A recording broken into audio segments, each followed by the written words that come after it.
So if you have watched my previous videos in this Templar lore series, then you probably noticed that this video is quite shorter than the previous two videos. The reason for this is because Assassin's Creed Brotherhood only has a few Templar targets in the game. There are the Templar agents, but they will be getting their own video. Anyway, before I begin, almost 97% of my viewers are not subscribed, so if you want to stay up to date with my Assassin's Creed content, then please consider subscribing to the channel. With that said, let us begin.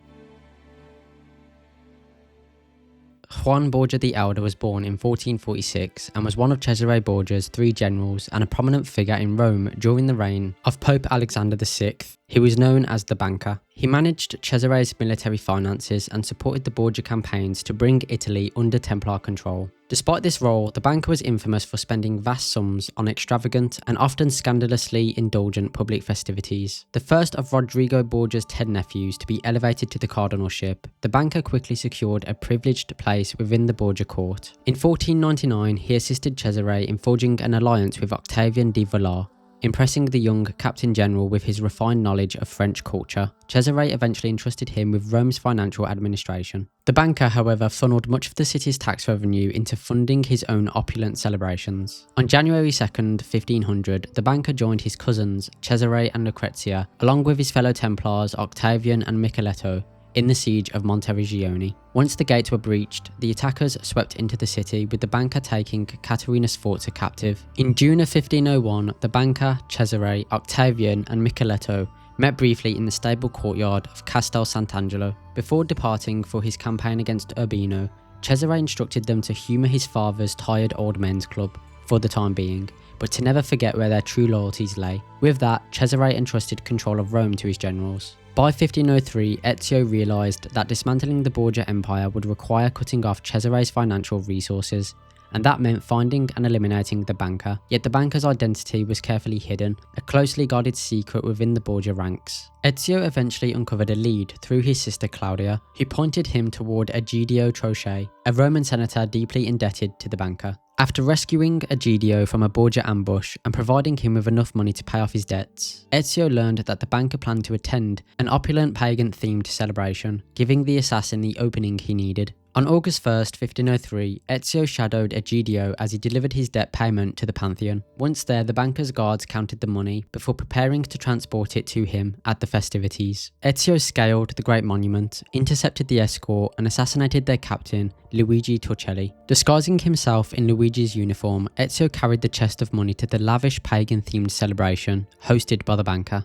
Once inside, he discreetly followed the courier until he was finally led to the man himself. The Banker revealed his identity when he introduced himself to a courtesan, unknowingly exposing the target Ezio had been hunting. As he strolled through the gathering with the courtesan on his arms, he boasted of his hunger for power, claiming that even plucking an apple from a tree filled him with a sense of superiority. Soon, the company arrived at the heart of the party, where Cesare addressed the crowd with a speech on a soon-to-be united Italy, before declaring the festivities open. After a tense exchange between the Pope and Cesare, both men departed, leaving Ezio to focus on his quarry. In a disturbing display of dominance, the Banker strangled the courtesan beside him and moved into the crowd, flanked by his bodyguards. Despite the heavy protection, Ezio slipped among the revellers and waited patiently from a bench along the Banker's path. When the moment came, Ezio struck swiftly, ending the Banker's life with a hidden blade. With his final breath, he expressed no remorse, insisting that he had no regrets for the life of indulgence that he lived. Ezio answered that true strength lies in resisting mortal temptations,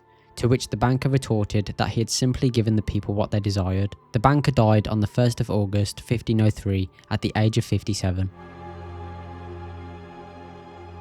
Little is known of Octavian's early life, beyond the fact that he was born around 1448. In 1498, his distant cousin, Louis XII, ascended to the French throne, and soon after, Louis appointed Octavian to lead his Italian campaign, despite his cousin's lack of battlefield experience and reliance solely on formal training. The following year, Octavian met Cesare and the Banker at the French court, where the brothers were arranging Cesare's marriage to Charlotte d'Arbre. After spending a month in their company, Octavian accompanied the Borgias to Italy, under the impression that he would be rewarded with dominion once their enemies were subdued. Just like the other Templars, Octavian took part in the siege of Montreal. Later that same year, he convened with Cesare at the stables of Castel Sant'Angelo. There Cesare entrusted the city to his three generals before departing for Urbino. When Octavian pressed him about the Vatican, Cesare dismissed his concerns, assuring him that soon they would have no need of it. Following this, Octavian stationed several of his men at the Castello to strengthen its defences. In 1503, Ezio decided that Octavian had to be eliminated if Cesare was to lose the support and protection of the French army. After assassinating the banker on August 1st, Ezio turned to his ally Bartolomeo, leader of the Roman mercenaries who was actively resisting Octavian's advancing forces. The French soon launched an assault on Bartolomeo's barracks, but Ezio and the mercenaries successfully repelled the attack. Octavian moved to the front lines himself and called out for Bartolomeo. From behind the stronghold gates, Bartolomeo listened as Octavian demanded for his unconditional surrender. The two traded insults until Octavian once again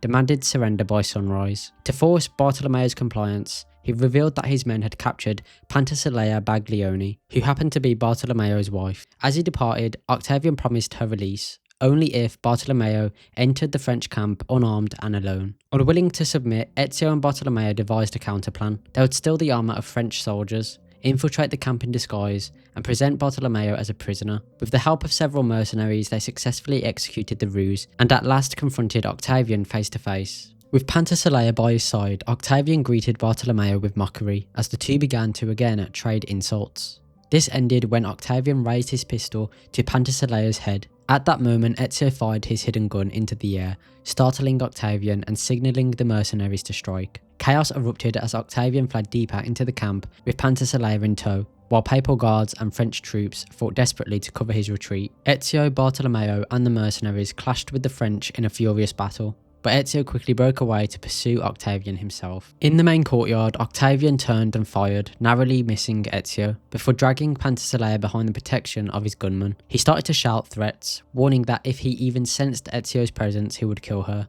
Undeterred, Ezio moved unseen, closing in from above.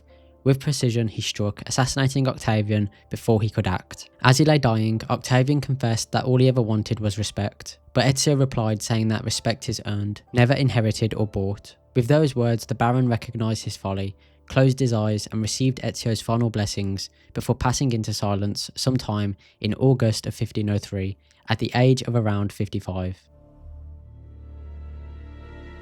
Micheletto was born sometime in 1470 in Valencia, Spain, but moved to Rome at a young age. There he formed a close bond with Cesare, serving as his protector even in boyhood. The two grew up side by side, and Micheletto's connection to Cesare, son of one of the most powerful men in Rome, secured him a privileged place within the Borgia circle. Their loyalty to one another never wavered, and together they matured into men who would help bring Rome under Borgia control through sheer force. Remaining by Cesare's side, Micheletto became his trusted bodyguard and personal assassin. He mastered the strangling cord, refining it into his signature method of execution. Though he was said to know more than 150 different ways to kill a man, his ruthless efficiency made him indispensable. Over time, Micheletto rose to become Cesare's most faithful servant, often acting as the executioner for those who defied his master.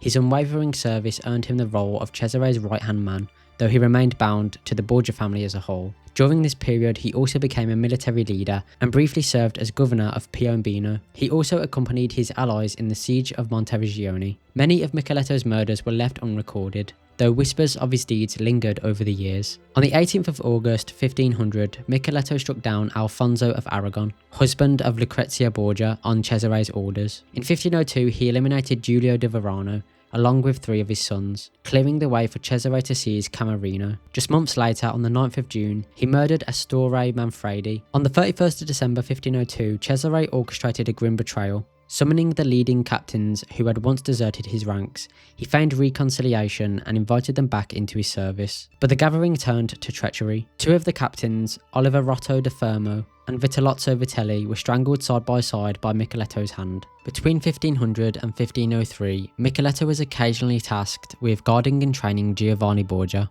Cesare's adopted son and the biological child of Lucrezia. His methods, however, were harsh and merciless, believing brutality was the path to strength. Micheletto often beat Giovanni in an effort to harden him and force him to learn self-defense. On one occasion, he brought the boy into the city and ordered him to strike up a conversation with an old man. As Giovanni distracted the victim, Micheletto crept up from behind and strangled the man to death, an act meant to expose the boy to the cruelties of the world. These lessons only bred resentment. Giovanni came to despise Micheletto and in time fled from home altogether. In August of 1503, shortly after the death of Octavian, Micheletto accompanied Cesare to a meeting with Francesco Troche. Francesco had betrayed Cesare's plans for Romagna by confiding in his brother Egidio, who then attempted to warn the Venetian ambassador. The letters, however, were intercepted, sealing Francesco's fate. Though he begged Cesare for mercy, Micheletto strangled him on his master's orders and cast his body into the Tiber. Soon after, Micheletto met with a group of Borgia guards, equipping them with costumes that would allow them to infiltrate a performance at the Colosseum and assassinate Pietro Rossi, Lucrezia's new lover. What Micheletto did not know was that Ezio was already tracking him. Ezio dispatched his apprentices to eliminate the guards and claim their disguises for themselves. Ezio then shadowed Micheletto to the Colosseum, where he silently disposed of the Borgia gunmen stationed throughout the theatre. Donning a costume of his own, Ezio followed Micheletto onto the stage, blending into the play alongside him. The moment Micheletto drew near, Ezio struck with his hidden blade. Micheletto confessed that Pietro's vinegar had already been poisoned as a contingency and taunted Ezio that he would be too late to intervene. Yet Ezio chose not to kill him.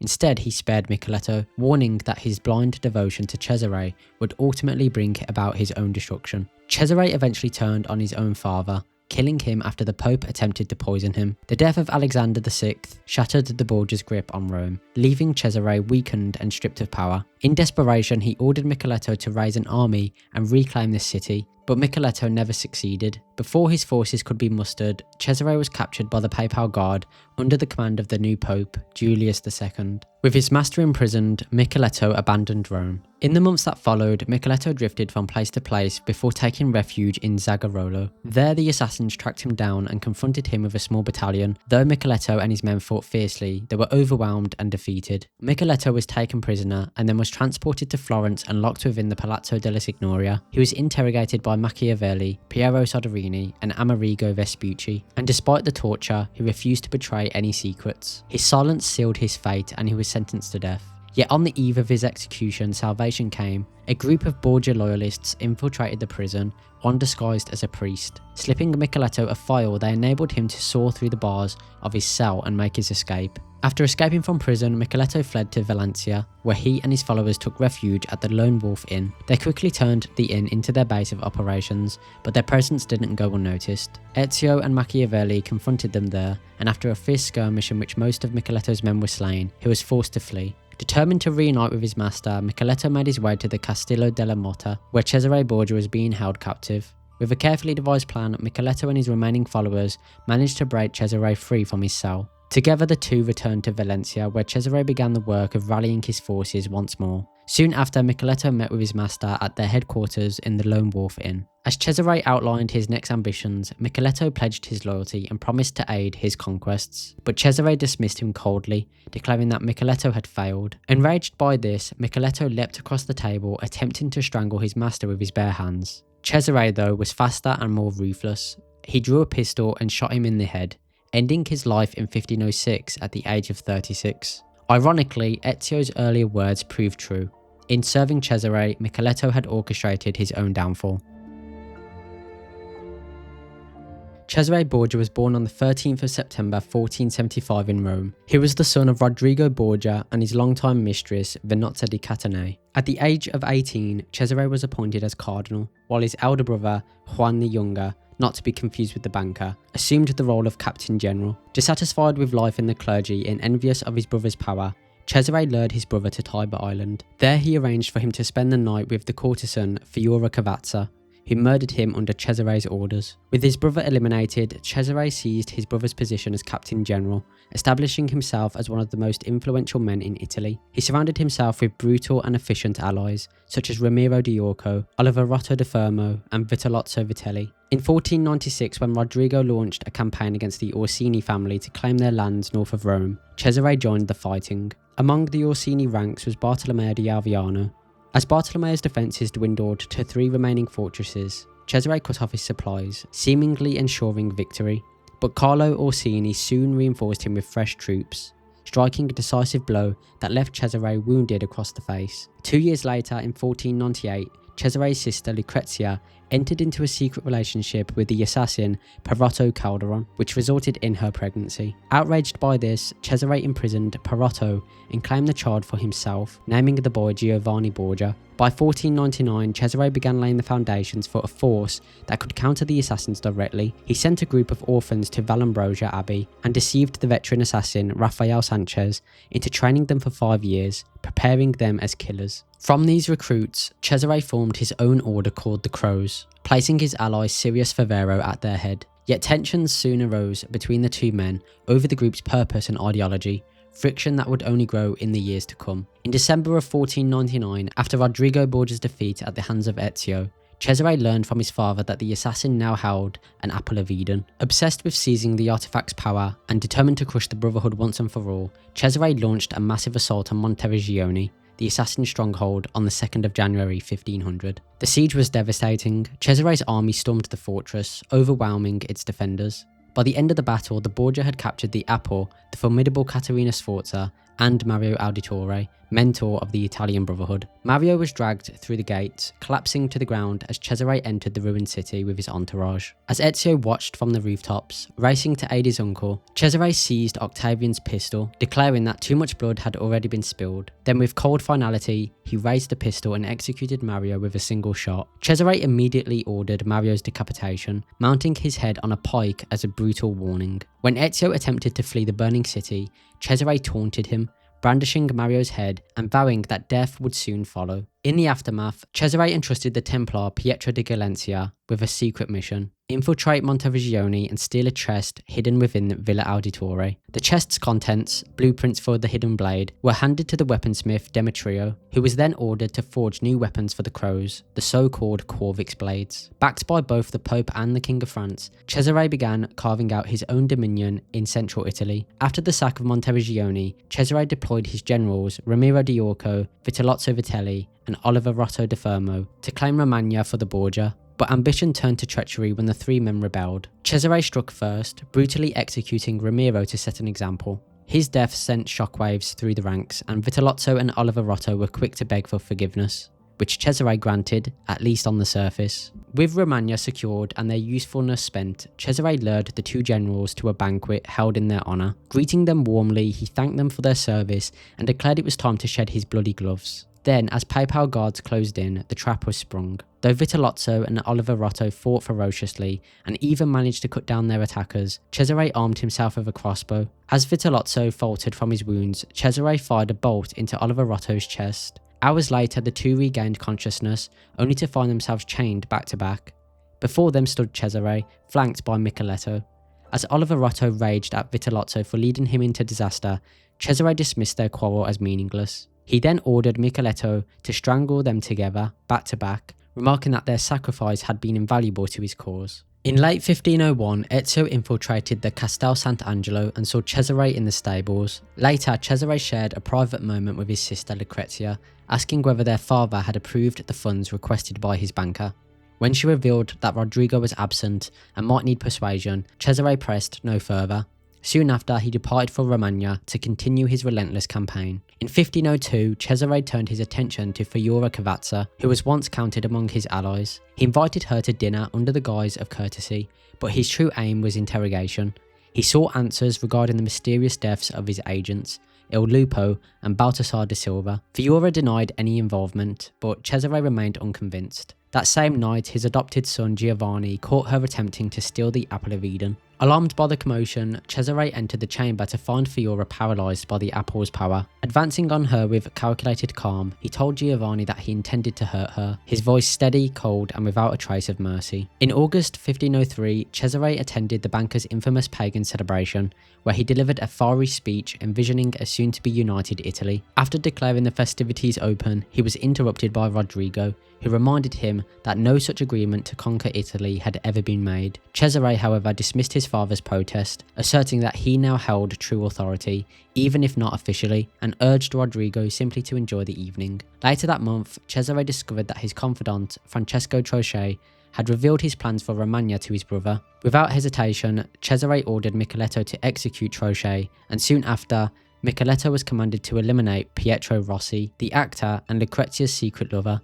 further tightening Cesare's control through violence. By the 18th of August, the tide had shifted. Interference from the Italian assassins had drained Cesare's coffers and crippled his forces. Furious by this, he stormed into Rodrigo's private chambers demanding answers. Rodrigo accused Cesare of being insatiable despite everything he had been given, while Cesare accused his father of weakness and demanded the Apple of Eden. Rodrigo's refusal only stoked Cesare's wrath. At that moment, Lucrezia burst into the room and warned her brother that their father had plotted to poison him with a bowl of apples left on the table. Consumed by rage and betrayal, Cesare seized the poisoned fruit and rammed it down Rodrigo's throat, forcing his father to choke on the weapon meant for him. With Rodrigo dead, Cesare turned on Lucrezia, demanding the apple's location. Under immense pressure, she confessed, revealing its hiding place, and yet Cesare's triumph was short-lived. Ezio managed to reach the St. Peter's Basilica first, claiming the piece of Eden before the Captain General could even lay hands on it. From that point on, Cesare's rule unravelled. The poison meant for Rodrigo had seeped into his own body, leaving the Captain General weakened for months. As he struggled to recover, the assassins seized the Apple of Eden and steadily dismantled his forces. The cardinals of the Curia, once allies, turned against him, condemning Borgia wealth as tainted and withholding their support. Now desperate, Cesare dispatched Micheletto to rally his armies from the north in hopes of reclaiming Rome. But while he waited for their return, the highest ranking assassins descended upon him. One by one, his remaining followers were cut down until Fabio Orsini arrived with the papal guard, bearing a warrant for Cesare's arrest signed by the newly elected Pope Julius II. The mighty Captain General was seized and imprisoned in the Castel Sant'Angelo. Though confined, Cesare's defiance did not waver. He soon escaped and fled to Florence, where he sought vengeance against Demetrio, the weaponsmith who had once forged his Corvix blades. After Cesare mutilated him by cutting out his tongue, Demetrio refused to serve further and plotted against his former master. Cesare tracked him down to execute him, but the assassins intervened. Amidst this chaos, Cesare's alliance with Sirius Favero and the Crows disintegrated, declaring them traitors to the Templar cause.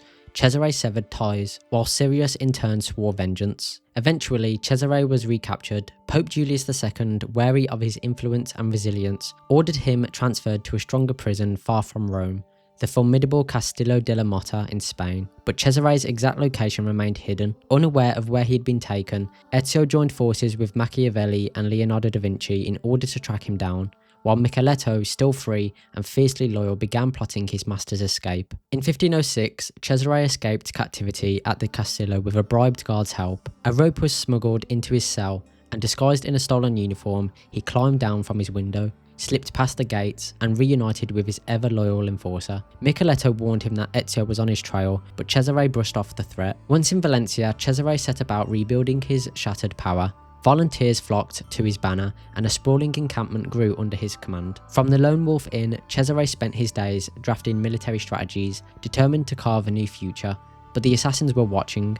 Ezio and Machiavelli struck first, destroying the encampment and 12 ships with Leonardo's devastating bombs. From the rooftop of the Lone Wolf Inn, the assassins spied as Cesare's fury turned inward. He lashed out at Micheletto, blaming him for the setback and spitting venomous insults, calling him nothing more than a dog fit to die in the gutter. In his arrogance, Cesare announced his intention to seek support from his brother-in-law, King John III of Navarre. Micheletto pleaded for forgiveness, reminding Cesare of his years of loyal service, but Cesare's scorn only deepened. Pushed past breaking, Micheletto finally turned on his master, leaping across the table to strangle him, yet Cesare was faster. From above, Ezio and Machiavelli witnessed the betrayal. When their own movement betrayed them, Cesare fired into the shadows, his bullet striking Machiavelli in the shoulder. Ezio rushed to save his wounded ally, choosing loyalty over vengeance, and so Cesare seized the opportunity to escape once more, fleeing Valencia and vanishing across the border into the Kingdom of Navarre. In March of 1507, Cesare sought to reclaim his shattered honour by seizing command of King John III's army during the siege of Vienna. Victory, he believed, would restore French support and return him to power, yet fate had other plans. Ezio, having learned of Cesare's involvement, set his sights on Vienna to end the Templar once and for all. Amidst the chaos of battle, Ezio confronted Cesare on the field. However, cannon fire struck nearby, stunning Ezio and scattering the troops, but the assassin pressed forward. Ezio finally cornered him atop Vienna's ramparts, where Cesare fought with both sword and pistol. After a brutal duel, the assassin pinned him to the ground. Defiant to the end, Cesare swore that no mortal man could kill him, and Ezio's response was resolute. He would leave Cesare to the judgment of fate. With that, he hurled the Captain General from the castle walls, and so Cesare Borgia fell to his death on the 12th of March 1507, ending his reign of blood and ambition at the age of 31. And there we have it, only 4 main Templar targets, but even though there isn't as many as the previous 2 games, they are still equally just as interesting. Thank you for watching, and I hope you have a great day.